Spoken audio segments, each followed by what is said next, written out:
Welcome back viewers, आप देख रहे हैं आर पार न्यूज 18 इंडिया पर। पब्लिक के बीच से, जनता जनार्दन के बीच से आप सबका एक बार फिर अभिनंदन है। लेकिन आज हम सवाल कर रहे हैं आर पार में किस्सा कुर्सी का पे। आपका पॉइंट क्या? आपका पॉइंट क्या? धर्म की बात करने से क्या बीजेपी जीतेगी? वो बेरोजगार जो किसान है उनका क्या होगा? आमदनी दुगनी का क्या होगा? जैसे कि प्रधानमंत्री जी ने कहा ठीक है, ये आपका पॉइंट है। ठीक है, किसने कहा कि 370 जब हटाया गया जम्मू कश्मीर से, जो कि एक ऐसी दीवार थी जिसने भारत और कश्मीर के रूहानी और भौगोलिक एकीकरण को रोका था, तो चिदम्बरम जी ने खड़े होकर कहा कि क्योंकि मुस्लिम बाहुल है जम्मू कश्मीर इसलिए हटाया गया है 370। किसने सांप्रदायिकरण किया? किसने हिंदू आतंक का शब्द गढ़ा? यही दिग्विजय सिंह जिनका नाम अब तक चल रहा था, यही सुशील कुमार शिंदे, यही चिदम्बरम ने कहा था सैफरन टेरर है। और मुझे बताइए एक बात कि किसने कहा था बिजली राजस्थान में हिंदू और मुसलमान में बांटो और इस प्रकार से बांटो कि मुसलमानों को रोजेदार को तो मिल जाए बिजली, परंतु उसी समय पर जब हिंदुओं का पर चल रहा था तो हिंदुओं को नहीं दी। 7 दंगे हुए हैं राजस्थान में पिछले 1 साल में। करौली का मुख्य आरोपी जो है दंगों का, मतलूब अहमद नाम का व्यक्ति, आज तक पकड़ा नहीं गया। क्यों नहीं पकड़ा गया बताइए? और जिस पार्टी का इतिहास और चरित्र रहा हो, 84 का दंगा जिसमें सज्जन कुमार को पूरा प्रोटेक्शन मिला, बड़ा पेड़ गिरता है तो धरती हिलती है, यह कहने वाली पार्टी जिसने हाशिमपुरा, भागलपुर, मीरठ, मलियाना, मुंबई, अहमदाबाद, जलगांव ये सारे दंगे दिए। और मुंबई के दंगों में किसको दोष देते थे? ये तो हमारे भाई महाराष्ट्र से उद्धव ठाकरे के पिताजी को, उद्धव ठाकरे के पिताजी और उसकी पार्टी को देते थे। आज उनके साथ गले मिल गए। इनका एक अलायंस है उद्धव सेना के साथ, दूसरा अलायंस है आईएसएफ के साथ जो कहता है 50 करोड़ हिंदुओं को मर जाना चाहिए, और तीसरा अलायंस है आईयूएमएल के साथ, मुस्लिम लीग के साथ, जिसने इस देश को खंड खंड करने में अपना योगदान दिया। और ये कहते हैं हम सांप्रदायिकता करते हैं। बताइए मुझे कौन सी बात? हाँ, मैंने कहा एक चीज, हमने कहा तुष्टिकरण नहीं होगा, इसीलिए 80 करोड़ लोगों को राशन मिलता है ना, तो मोहम्मद को भी मिलता है, मोहित को भी मिलता है। परंतु इनकी सोच ऐसी है, इनकी सोच ऐसी है कि जब ये बांटते हैं तो देश को इस प्रकार से बांटते हैं। अब बताइए कि किससे मिले? जॉर्ज पुनैया से, भारत जोड़ो में। कौन है जॉर्ज पुनैया? जो कहता है मैं भारत माता पर जूते चप्पल इसके पहन कर चलता हूं क्योंकि उससे मुझे बीमारी मिल जाएगी। जो कहता है हिंदुओं को कि तुम्हारी आबादी नहीं बढ़ने देंगे। कौन बांट रहा है और कौन जोड़ रहा है? ये नफरत जोड़ो करते हैं। ठीक है, राजकुमार भाटी की बात का जवाब नहीं आया, मैं इंतजार कर रहा था। ओके, अतुल लौंडे साहब आप बात बोलिए, उसके बाद मैं एक्सपर्ट्स के बात आ रहा हूं। ऐसा है कि जो आईयूएमएल की बात करते हैं, हिंदू महासभा और इनके आइडियोलॉग श्यामा प्रसाद मुखर्जी, जब मुस्लिम लीग ने भारत के विभाजन का ठराव लाहौर में किया था, उसके बाद इन्होंने उनके साथ गठबंधन किया था बंगाल में, पंजाब में और सिंध में, ये उनके साथ गए थे। जब सुभाष चंद्र बोस आजाद हिंद सेना लड़ रही थी बाहर, तो उनके खिलाफ लोगों ने ब्रिटिश आर्मी में शामिल होना चाहिए, ये सावरकर जी बोल रहे थे। 1942 में आरएसएस कहती है कि इनके साथ मत लड़ो। इनके आरएसएस के जो आइडियोलॉग है गुरु गोलवलकर जी, उनकी किताब है बंच ऑफ थॉट, विचार नवनीत, उसके पहले पन्ने पे लिखा है प्रीफेस में कि इस देश के 3 दुश्मन हैं, मुस्लिम, कम्युनिस्ट और क्रिश्चियन। इनके इसमें लिखा है। अभी मैं बताता हूं, जब मैंने कश्मीर का बोला नहीं था, मुझे मालूम था कि ये होगा नहीं।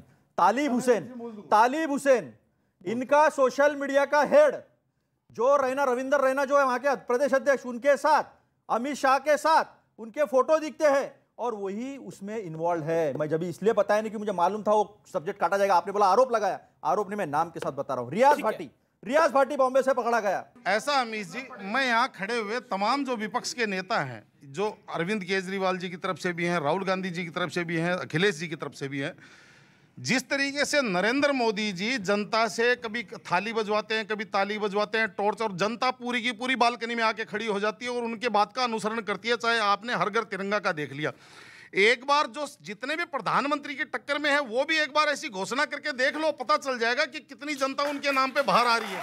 ठीक है, एक अच्छा एक लेजिटिमेट पॉइंट है। अच्छा, अब मैं चाहता हूं राजकुमार भाटी इसका जवाब दे। कम भी बोले। राजकुमार भाटी, क्या आपको लगता है आप मोदी को क्रिटिसाइज कर रहे हैं, लेकिन पब्लिक मोदी को फॉलो कर रही है, फिर आप बहाने ढूंढते हैं, ईवीएम के वोट काट दिए, इलेक्शन कमीशन फेयर नहीं है, फिर कहीं ना कहीं जो बच्चा फेल हो जाता है वो बार बार कहता है कि देखिए एग्जाम ही गलत था, टीचर ही गलत है, मुझे पास ही नहीं कर रहा। ये नॉर्मल आदत होती है। इस बात पे हमें शर्मिंदा होना चाहिए था, उस बात पे हम गौरव महसूस कर रहे हैं।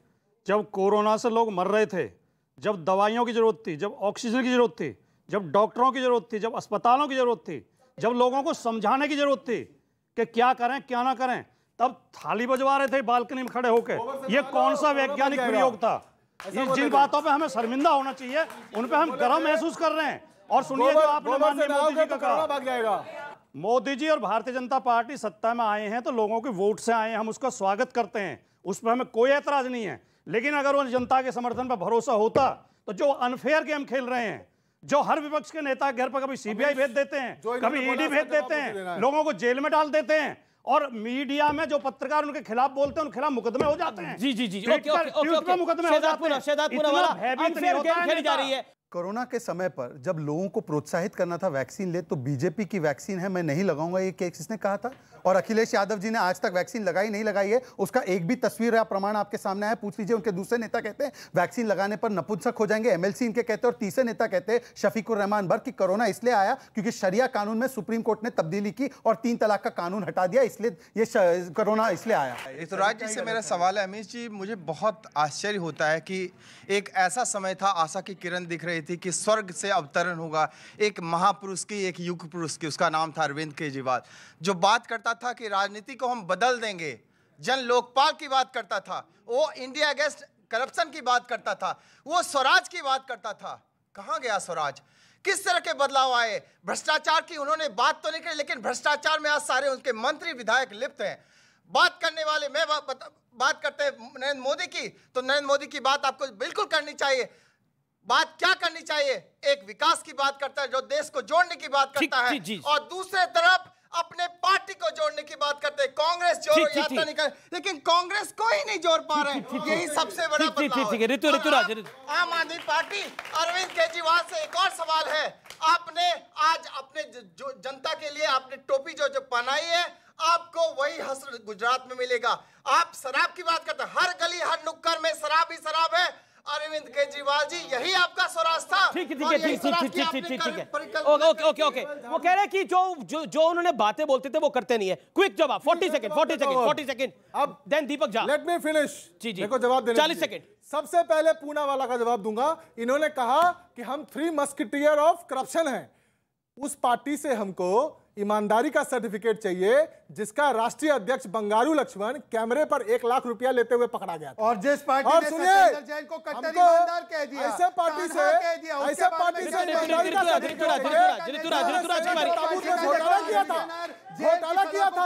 रही बात क्या कहेंगे? रही बात का घोटाला किया, बस का घोटाला किया।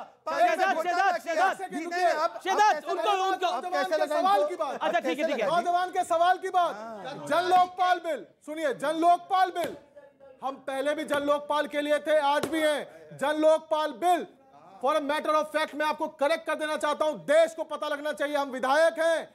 दिल्ली की विधानसभा के अंदर में लोकपाल बिल पास करके 2015 के जुलाई के महीने में, करप्शन के खिलाफ बनी थी ये पार्टी, लेकिन अब करप्शन में खुद लिप्त है। सुनिए लिप्त है, आप सर्टिफिकेट देंगे लिप्त है। अरे मैं सर्टिफिकेट दूंगा, आरोप लगे हुए हैं, शराब घोटाले की कमाल की बात कर रहे हैं, नाराज हो रहे हैं आपके ऊपर में। बात तो सुनिए, जो उल्टा चोर कोतवाल को डांटे, सीबीआई कार्रवाई कर रही है, कोतवाल को डांटे। सीबीआई किसकी कठपुतली है? सुप्रीम कोर्ट ने बताया।